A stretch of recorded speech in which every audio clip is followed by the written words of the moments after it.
Okay, first of all, thank you very much for that. I think that was invaluable to hear that from you, especially somebody who governed Ukraine, and and that's important. But now let's just real briefly fast forward to today.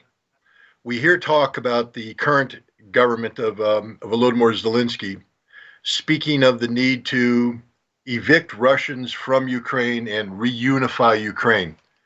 Given all that you've just said about 2014 and what's transpired since then, is it possible for Ukraine ever again to be governed as it was prior to the coup d'etat? Is it possible for Kiev to have any credibility when it comes to governing the Ukraine, both the current composition and the former composition, Zaporizhia, Kherson, Donetsk, Lugansk?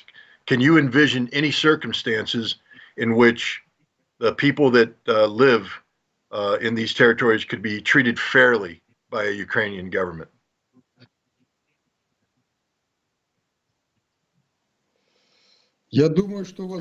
I believe it is possible, since it happened in the past. Just look, over the last 9 years, even though the whole Donbass didn't want to accept the Kiev regime, but in Donbass, nobody prohibited Ukrainian language. In schools of Donetsk, Lugansk, there was instruction in Ukrainian. Nobody banned Ukrainian language in Crimea as well. I'd like to mention that, unlike the part of the Ukraine led by that mob, led by Poroshenko and then Zelensky, where the Russian language is banned. Even there was a situation when they banned even language in households, Russian language households. Can you imagine in Europe, for instance, that these Nazis, leaders and government of Ukraine is prohibiting using Russian language even in households, prohibiting speaking Russian among colleagues in their offices, in universities, in factories, in enterprises. It is prohibited. The security forces of Ukrainian, which is the so-called office of Nazis, Gestapo, have those informers, and when arrest these people disappear. So when the Western leaders keep on saying that they are fighting in Ukraine for the democracy, Victoria Nuland or any other American or Western leaders, I would like to ask a question. What kind of democracy are you talking about when in country there is a total ban on any position, when opposition parties are killed, arrested, people just disappear, they vanish in the air? What kind of democracy are you talking about? I cannot even imagine that. You know, when we were at power, there was not democracy, but all the opposition parties, including nationalists, when worked, and they were free to speak in all the channels, they had their own mass media and so on and so forth. Right now it's absolutely clear that we shouldn't have be that kind of mild to those nationalists. We had to take them to response and to accountability for these nationalist ideas, but it was in the past. What is Zelensky right now? They say that Zelensky represents Ukraine. It is absolutely nonsense, since Zelensky, till 42 years old, was a media person. He spoke Russian. He finished Russian-speaking school, and he didn't know Ukrainian at all. Then he took the position of the president, since there was nothing better than Zelensky. He took the power, and voila, he turned into Bandera guy. Kolomoisky, who is a former master of Zelensky, found the right expression of this kind of phenomenon. He called himself Ukro-Bandera guy, Ukrainian Bandera guy. I'm sorry, this Jewish Bandera guy. That was the right statement. Kolomoisky called him Jewish Bandera guy. Of course, he's Jewish, Kolomoisky is Jewish, and Zelensky is Jewish, and it's surprising that Jewish supporting Nazis. Kolomoisky clearly understood what would happen after coup d'etat. But he gave money for that coup, he orchestrated that coup as well, and he hoped that this Jewish Bandera movement would allow him to build business, to develop his business, but it led Ukraine to total destruction. Right now, the industrial output contracted twofold compared with the indicators of 2013. It's twofold fall. The budget of Ukraine is totally dependent on the donations and loans of America and the EU. Therefore, the budget by 2/3 and sometimes 3/4 is financed from abroad through direct remittances from the US and the EU. So the American taxpayers actually pay for this regime, which they call Ukrainian. It is not a Ukrainian regime. It is anti-Ukrainian regime, which just did not pay any attention to the Ukrainian people. And Zelensky is kind of a puppet. Just listen to him when he talked during the Munich Security Conference, and he claimed that David, who was fighting with Goliath, this clown who, thanks to the American intelligence and American special forces, leads Ukraine as a kind of a feudal. But he doesn't rule Ukraine at all. He doesn't govern Ukraine. That all the decisions are made in Washington right now. So he sees himself as a hero from the Bible named David. Unfortunately, Ukraine, which I dedicate a lot of years, is undergoing a tragedy right now, and this tragedy is estimated at millions of lives, 100,000 victims, and destruction of the economy, of the industrial capacity. And the sobering effect is going to be like Germany lost its war during Nazis' time and Hitler's time. It's interesting you just brought up Nazi times and Hitler's time. Here in the United States, when people are told that about Stepan Bandera, about Banderism, about their links with the Nazis, and how Zelensky has pretty much subordinated himself to this odious ideology, the pushback is, no, that's an exaggeration. They're just a minority. It's not real. Zelensky is a democratic leader. The Banderists are a minority. There isn't a Nazi problem in Ukraine today, and yet, just the other day, President Zelensky signed a decree, giving the Edelweiss name to a Ukrainian military unit, the same name that a Nazi mountain division had during World War II. Is there a Nazi problem in Ukraine? Is this an exaggeration, or is this a serious problem? Do you believe whether it is serious or not if in whole Ukraine we see the monuments to Bandera? Who was Bandera? Bandera was created by Nazis, Germans, to fight against communist regime in USSR. To fight against USSR, actually. Germans provided weapons, they created all the necessary assistance and provided all the means necessary to create the police forces, which helped Germans in the occupied areas. They just executed different hostilities, and those things were conducted by Bandera's followers. Those were the people who were recruited by the Germans, and they executed the dirtiest works. Just they killed Jewish in Belarus. They burned more than 400 settlements together with the elderly and with the residents.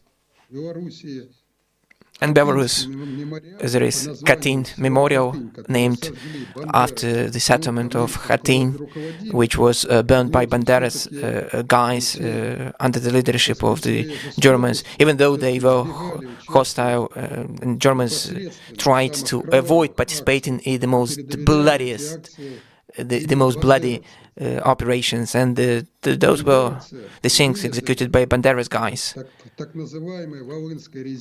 In Volyn, hostility and massacre in 1943, there were from 150 to 250,000 of just Polish civilians living in the western Ukraine. It used to be a part of Poland before.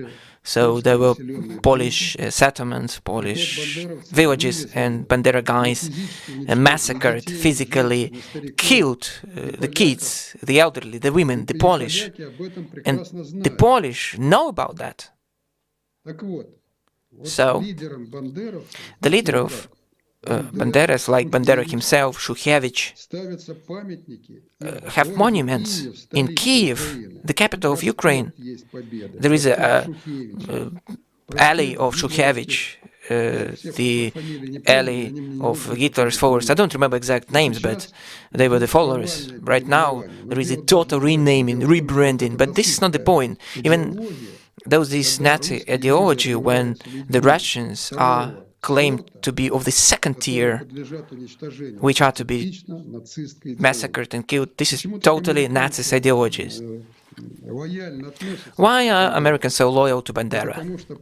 Since after the end of the Second World War, Soviet Union became the major adversary for the US. That was the start of the Cold War. Therefore,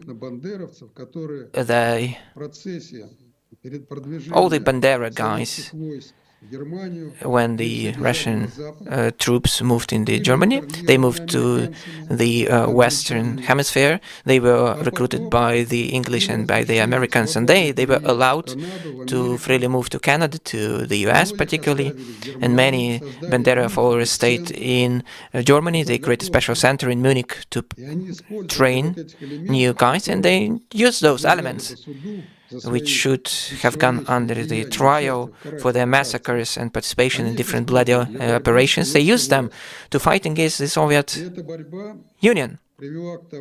And the fight led to this situation that in the western part of Ukraine, after 1945, within 7 years, there was still very difficult situations connected with this Bandera followers fighting against the Soviet Union. Around 100,000 of Bandera followers were destroyed in different fights and different operations after the end of the Second World War. They were arrested for the crimes. Around 100,000 of them were arrested, but after the death of Mr. Stalin, they were liberated in 1953 or 54, and then the Americans understood that no guerrilla movements were possible. They just ordered Bandera followers, particularly those who were liberated, to take positions in the authorities of communist parties, to take the leading positions in different agencies and ministries, and there was a so-called creeping infiltration of these enemies of Ukraine in different circles of power. After the war, when there was a revival of the Western Ukraine, Bandera followers killed teachers, doctors, Soviet workers. They prevented the development and revival of the Western Ukraine. They terrorized the civilians. And those people created the foundation for the Americans, of the power of the leaders, which consider Russia to be the enemy state. Since Bandera motto was that the major enemy to the independent Ukraine were Jewish, Muscovites, and the communists. He fought against Jewish, Russians, which he called Moskalis, and communists. Even if 75% Ukrainians lose their lives, just 25% would be honorable Ukrainians who deserve to live. Isn't it about Nazism? It is the pure Nazism. Right now in Ukraine, we see that the illegitimate government is at power, led by Zelensky, which took power through coup d'etat and different falsified election procedures. The American support, to my deepest regret. I always regarded America as a great country with great civilization, with great science, which could contribute a lot to the peace building, to the development of our planet, but to my deepest regret, today's leaders, American leaders, carrying out the policy of Nazification of Ukraine. They are conducting the policy of destroying Europe. They have a very destructive position towards Europe. But I'm deeply positive that the people in Ukraine are very talented people who can do a lot to contribute to the development. Thank you for that. Now we're gonna fast forward to the present time. You know, as you indicated, my government, the American government, is firmly behind the Zelensky government. And we're told nonstop about the democratic nature of the Zelensky government, that it's a government based upon the rule of law and things of this nature. And yet, behind the scenes, we hear things about corruption. We hear that the defense minister is being investigated for corruption. We see purges taking place within the government about corruption.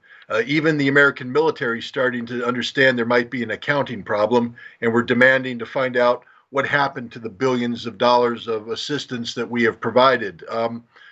What's happening right now in Ukraine? Can you give us a brief assessment of, what your take is in terms of, the status of democracy in Ukraine today at this moment under President Zelensky?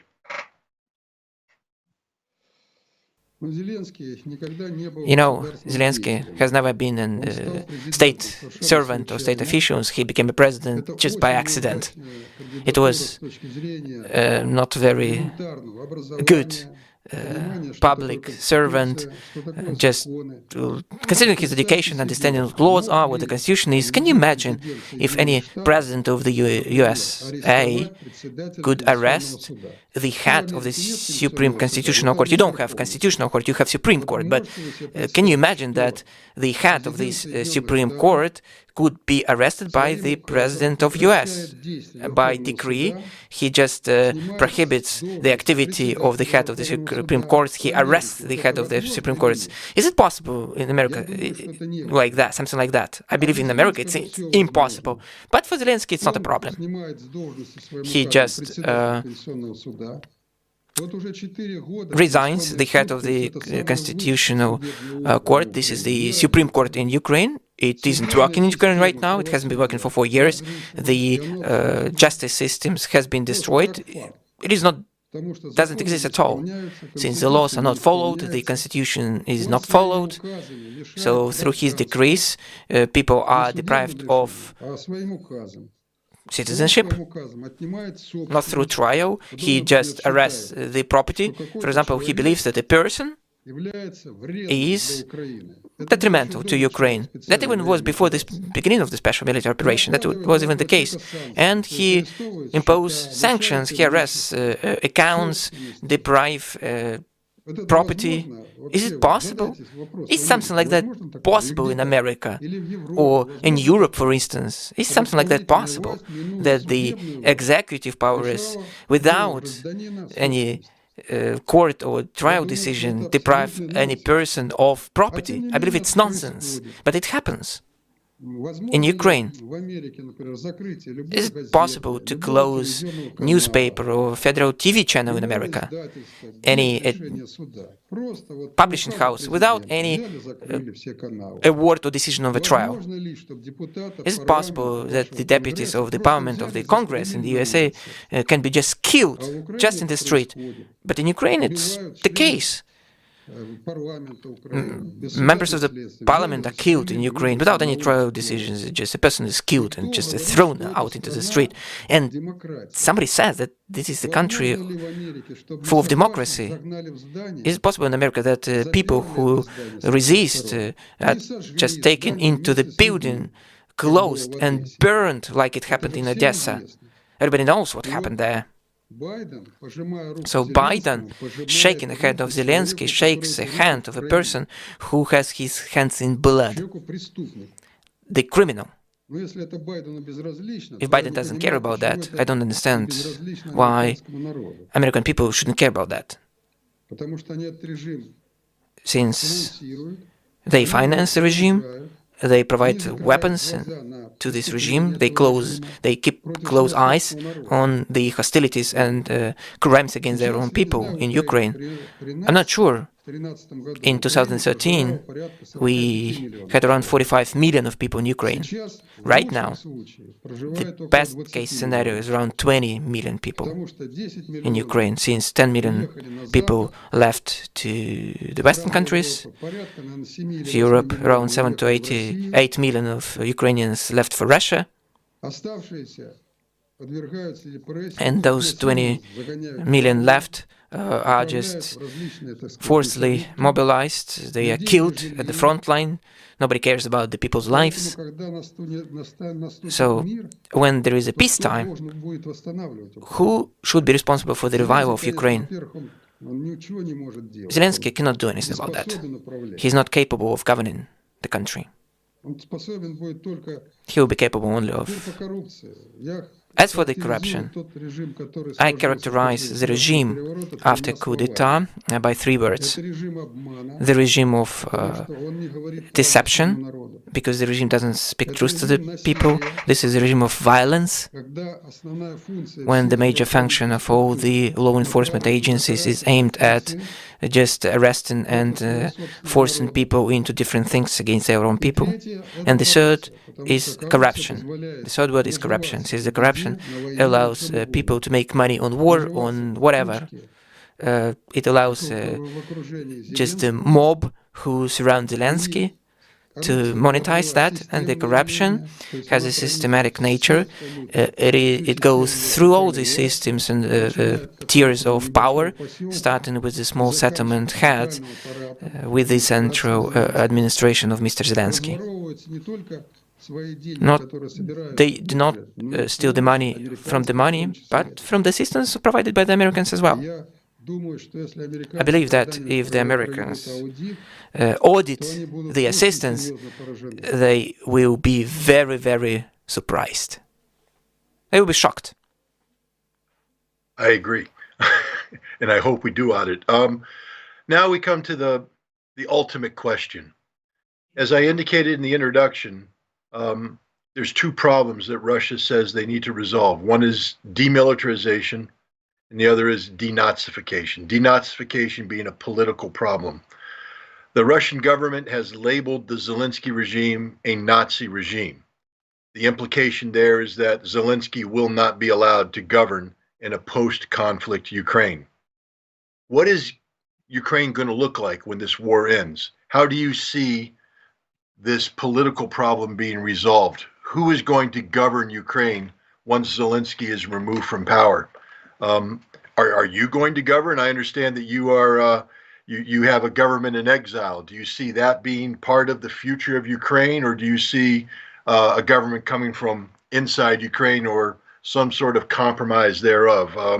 If you could please give us your prediction of how you see the political problem of denazification being resolved.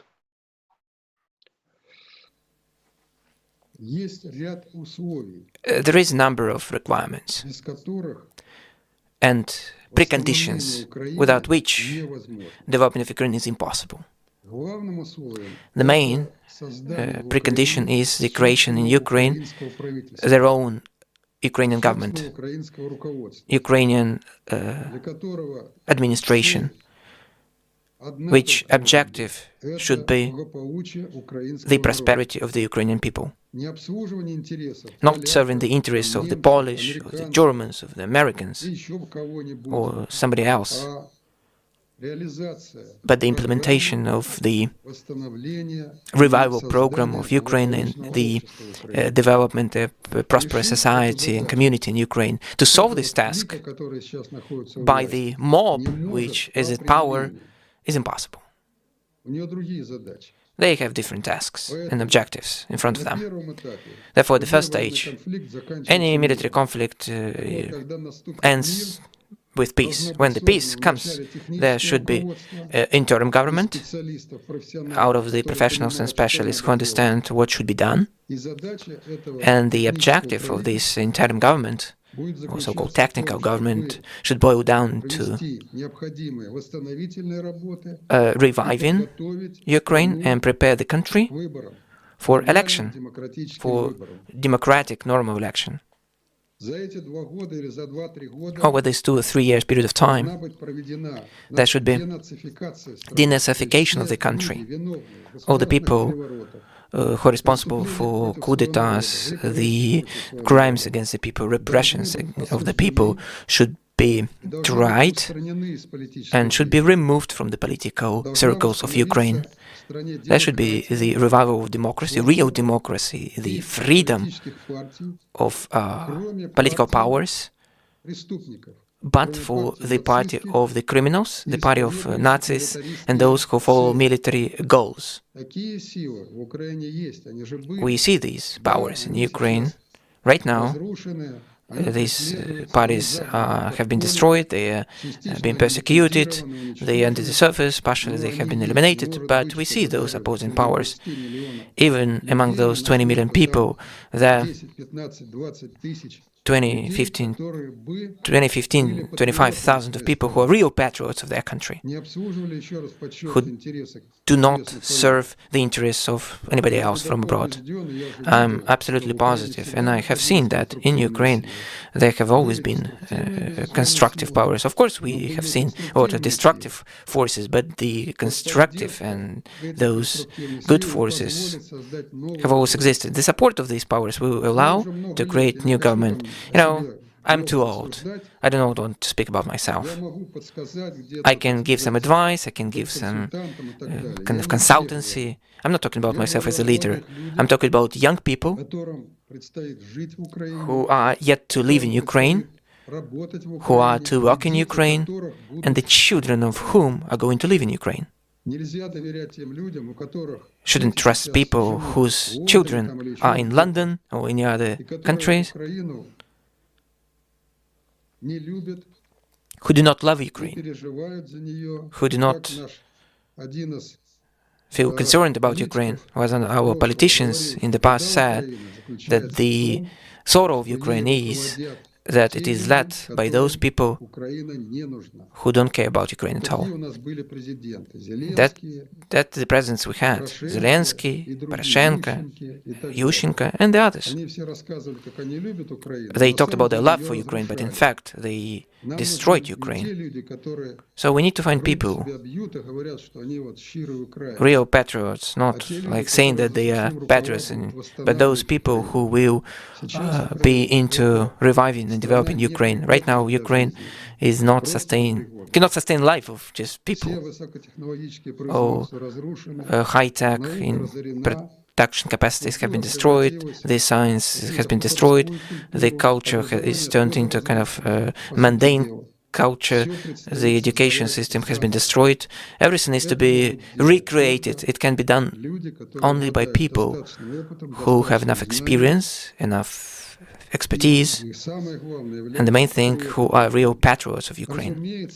Of course, it should be people who clearly understand the importance of the Russian Federation as a neighboring country, who should understand the significance of cooperation between the states, who should realize that Ukraine should be totally neutral state, friendly to all the neighboring countries. You know, we based all our approaches on that approach that Ukraine shouldn't be a threat to anyone, and nobody was a threat to Ukraine. There was no country which would have been a threat to Ukraine. I know all the leaders of the countries which were our neighbors. There was no single country which be a threat in terms of territorial integrity. You know, during our time, Russia didn't even think about Crimean joining Russia, and Donbass, any other regions of Ukraine, because there were no problems at all. To the Russian people in Ukraine, Poland wasn't threat in terms of territorial integrity.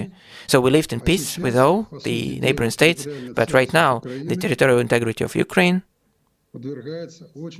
is undergoing a huge test, since those who took power after coup d'etat started to conduct very aggressive policy against our major neighbor, a biggest neighbor. We have 2.5 thousand kilometers of land border against the Russian Federation. Last question, and maybe the most difficult one for you to answer. So far, the war has cost Ukraine 20% of its territory. Russia has absorbed Kherson, Zaporizhia, Donetsk, Lugansk. Crimea is Russia. When this war ends, do you imagine additional Ukrainian territories being absorbed by Russia? Kharkov, Odessa, Nikolaev. Where does this end? How does this end? You mentioned Odessa and the murder of ethnic Russians. Can Odessa ever again be a Ukrainian city, or must it become a Russian city for this war to end? How do you see this ending in terms of the territorial integrity of Ukraine?